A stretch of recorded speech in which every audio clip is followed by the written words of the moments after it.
Dom Juan vale a pena? Eu te falo, você decide.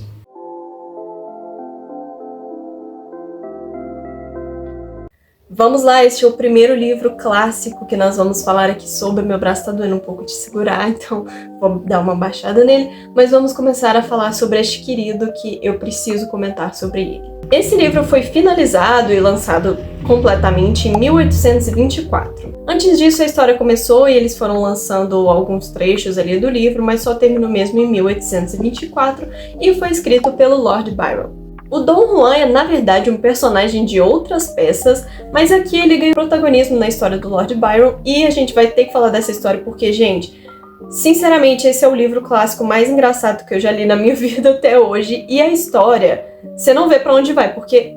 Vamos começar logo. A história do nosso pequeno Juanzinho começa lá atrás com os pais dele. Os pais dele são nobres, né? Só que o que acontece é que a mãe e o pai dele não estavam se entendendo muito bem, eles estavam ali num pé de guerra e aí decidem divorciar. Ai, não tá aguentando mais, vamos divorciar. E aí eles fazem todo o processo do divórcio, na hora que chega assim, tipo, ai, tá faltando só assinar os papéis, o pai do Juan faz o favor de morrer. Já começa muito bem. Aí o pai dele morre e a mãe dele fala, não, eu vou dar a melhor educação possível pro meu filho a partir de agora. Ele vai ser o nobre dos nobres, vai ser um lorde, vai saber de tudo. E assim cresce o nosso pequeno Juan.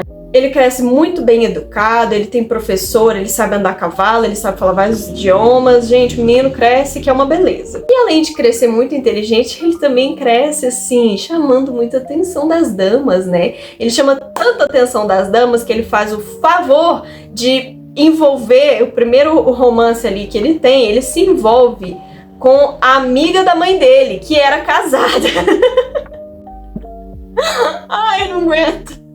É engraçado que as pessoas usam esse termo, né, de Dom Juan até hoje pra falar de uma pessoa que tem muitos pretendentes, que gosta muito de namorar e tal. Só que o Juan, gente, não é tanto assim não, a gente vai chegar lá, eu vou falar sobre ele. Mas o que acontece é que o Juan se envolve com essa mulher que era casada com um velho, e o velho fica possesso, né, vai atrás do Dom Juan, fica um negócio ali, um clima meio pesado. E aí a mãe do Juan fala, então, meu filho, pra você não morrer, eu vou ter que te mandar pra algum lugar. Então vai o pequeno Juan, pequeno não, que ele já tava adolescente aí nessa época, já tava mais velho. A mãe dele manda ele de navio pra algum lugar pra fazer alguma peripécia lá e tal. E aí tem ali uma cena toda dessa coisa de mar e tal. Até que tem um acidente ali no navio, o rumo da história muda, fica uma coisa muito mais pesada, eles não estão com comida, não tem água, não sabe pra onde tá indo, não sabe como que vai, tem até uma cena de canibalismo ali, que eles precisam, né, pra sobreviver,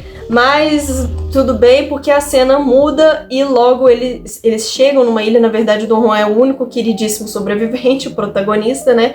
Ele chega numa ilha e sai ali cambaleando, ai, tô salvo, despenca na areia da ilha. Quando ele chega nessa ilha, ele é meio que salvo ali por uma menina e uma ajudante dela ali, uma menina. E olha como nosso querido Dom Juan, ai, ele é um querido, né? Ele foi salvo por ninguém mais, ninguém menos que a filha do dono da ilha. Mas o dono da ilha não estava presente, estava só a filha dele. Olha que beleza, como que esse menino dá sorte. Ah, é um querido mesmo. O pai dela, ele é um pirata e ele ganha a vida vendendo pessoas, sabe? Se é que vocês me entenderam. Mas ele está ausente no momento, então a menina tem todo um tempo ali com o Dom Juan, né? Aquela coisa de, ai, novidade pros dois. Mas o Dom Juan, agora a gente chega no ponto que eu queria falar. Ele tem ali muitos envolvimentos, muitos romances, mas ele não é assim, tipo, muito sedento ao pote, não. Porque a menina acorda todo dia cedo, 6 horas da manhã, antes do sol nascer, pra ir ver o Dom Juan, e ele continua dormindo pleno, só querendo recuperar ali a energia que ele perdeu e tá tudo certo. Aí passa um tempinho, surge um boato ali na ilha de que o pai da menina morreu lá no mar, né, no trabalho dele, e agora a ilha pertence a ela. E aí a menina, gente, faz um oásis na ilha. É festa, é comida à vontade, é dança, é música, e o Dom Juan vira o rei da ilha junto com ela, né? E ele fica ali vivendo no paraíso, até que de repente o pai da menina volta, porque ele não morreu foi nada.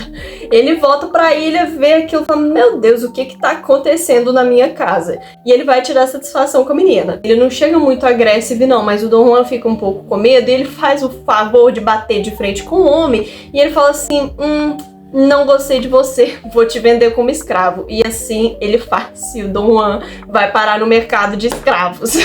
Gente, vocês estão vendo como que essa história tá escalando? É um negócio muito louco. Ele vai parar no mercado de escravos e chegando lá, ele é comprado por uma das esposas do sultão.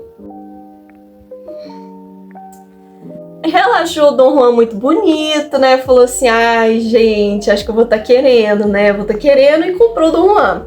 Só que ela não pode chegar lá na casa dela falando, oi, sultão, comprei um porque você não estava dando conta. Então, o que que acontece? O Dom Juan precisa se disfarçar de mulher para entrar no castelo. Ai, muito bom. Na hora que ele chega lá, ele recusa a oferta, né, da sultana ali. Ele fala, não vou fazer nada com você não, porque meu coração pertence à menina lá da ilha que era pirata, não sei o que, blá blá blá. Eu falei que ele era um pouco difícil pra mulher em alguns momentos, mas enfim, continuando. Ele dá essa recusada ali de leve na sultana, mas ele continua sendo um tipo de prisioneiro dela, ele vai parar lá no meio do harém das meninas. Mas em certo ponto da história, ele é mandado pra guerra, pra lutar lá na guerra, porque, né, vamos mandar essa galera lá pra guerra. E aí tem todo um capítulo de guerra, um negócio mais pesado, assim, de novo. No meio da guerra, o Dom Juan, ele acaba salvando uma menina. Dessa vez, de novo, não tem interesse amoroso. Ele tem uma relação de tutor ali com ela, de irmão, uma coisa assim. E eles ganham a guerra, e aí o Dom Juan é mandado pra ir falar com uma imperatriz que eles venceram a guerra. E aí ele chega lá na corte, gente, e ele para a corte inteira, porque ele é a pessoa mais bonita do mundo, e todo mundo da corte fica impressionado com a beleza dele, e de cara a imperatriz fica apaixonada por ele, e ele tá pleníssimo, ele tá sem entender por que a galera tá olhando pra ele daquele jeito. Ai, eu amo esse menino. A imperatriz fica muito encantada com ele, e ela decide que ela quer ter um gato de estimação também, e aí ele fica lá um tempo com ela. Nesse tempo que ele fica lá, ele adoece. E aí o pessoal fala, ah, ele adoeceu porque aqui é um país frio e ele é de um lugar quente, então tem que mandar ele embora. Aí a imperatriz manda ele embora, meio contrariada. Quando vê, o Juan já foi parar na Inglaterra, gente. O menino foi lá pra Londres, já no barquinho dele, junto com a menina que ele salvou. Aí ali no Arco de Londres, eles começam a procurar uma tutora pra menina que foi resgatada lá na guerra. E o Dom Juan, em algum momento, se envolve com uma mulher que quer muito bancar de cupida casamenteira e quer arrumar uma mulher pra ele. E ela até arruma uma mulher lá pra ele, assim, tipo, ela fala, ah, esse aqui é fulano, esse aqui é ciclano, mas a menina tá nem aí pro Dom Juan, a menina toda séria, toda coisa, e o Dom Juan super extrovertido, conversando com todo mundo, ela não dá muita bola pra ele não, enfim. Aí, nesse Arco de Londres, gente, começa um negócio de terror, simplesmente. Esse livro escala de uma maneira que eu não consigo explicar. Eles estão lá na casa, vivendo a vidinha deles, e de repente surge uma lenda, o Dom Juan vê uma aparição lá de um tipo de monge que fica sassaricando lá pela casa e ele fica morrendo de medo do bicho. O povo da casa ainda põe mais pilha, fala, não, essa assombração tá aqui tem muito tempo já, não sei o quê. E aí, no final, quando vai ver, é só uma mulher que tava fantasiada, vestida, e aí não explica muito bem por quê, o que que acontece, qual que é o desfecho da história, porque o autor, infelizmente, faleceu antes de terminar a obra. Tem até uma nota aqui nesse volume que fala quais eram os planos dele para os próximos capítulos, mas ele mesmo não se decide demais sobre o que ele queria fazer, então eu não vou contar o que que é, né? E eu acho que fica até mais divertido deixar em aberto assim, porque cada um pode imaginar o destino que o Dom Juan teria. Eu honestamente não consigo imaginar nenhum, mas é porque me falta um pouco de criatividade. Vamos agora para a minha opinião sobre este livro.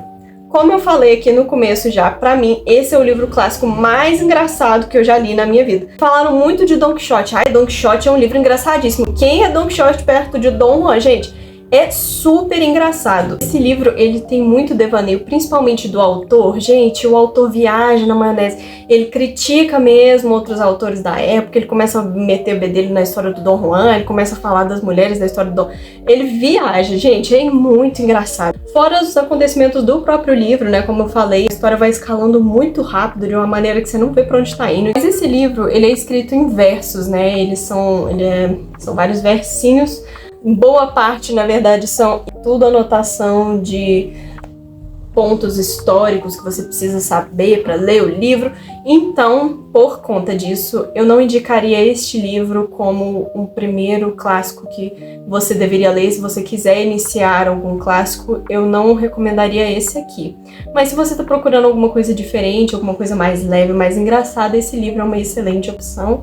E o marca-texto caiu aqui dele. Eu gosto muito também da forma como o romance acontece aqui nessa história, né? Eles têm até um questionamento aí na fandom do Dom Juan, que fica questionando se ele é um vilão ou se ele é um mocinho. Gente, pra mim, ele é um adolescente, um jovem. Porque os romances que tem aqui, essas coisas dele se envolver com várias mulheres, é o suco da juventude, gente. Ele tá ali vivendo, ele não pensa, ele é muito impulsivo, ele faz as coisas muito impulsivamente, mas não é por mal, é porque ele é jovem, ele se sente forte, ele sabe que ele pode, que ele vai, que ele consegue, não deixa ninguém passar por cima dele, vê uma menina bonitinha, quer falar com ela, é umas coisas assim. E é um romance muito gostosinho de acompanhar por isso, é uma coisa super jovial, você olha e fala, meu Deus, isso me lembra os meus tempos de jovens. Ai, a idosa falando. Mas é tratado dessa forma mesmo, é uma coisa muito ali emotiva, muito carnal às vezes, é uma coisa bem bobinha, não tem aquele sentimento de eles foram feitos um pro outro, olha como a magia. Não, gente, é tipo, ele é novo pra menina, a menina é nova pra ele, os dois não se conhecem, tem aquele sentimento ali de novidade, né? E aí se envolveram e é isso, e no final ele fica apaixonado por tipo uma semana, depois ele esquece da menina, já tá se envolvendo com outra, e é isso, e assim segue. Eu quero muito trazer mais livros clássicos aqui. Eu acho que os booktalkers, né, esse pessoal aí, não fala tanto assim quanto deveria de uma vasta gama de livros, né? O pessoal foca muito em livro de TikTok mesmo, em livro de romance. Então eu acho que vai ser interessante. Lembrem-se sempre que livros clássicos não mordem, tá bom? Você pode tentar ler, não vai te fazer nenhum mal. Se você não entender, você tenta de novo. Vamos tá aderindo aos livros clássicos porque eles são muito legais. Eu juro que são legais. Muito obrigada por assistir esse vídeo até aqui e até a próxima.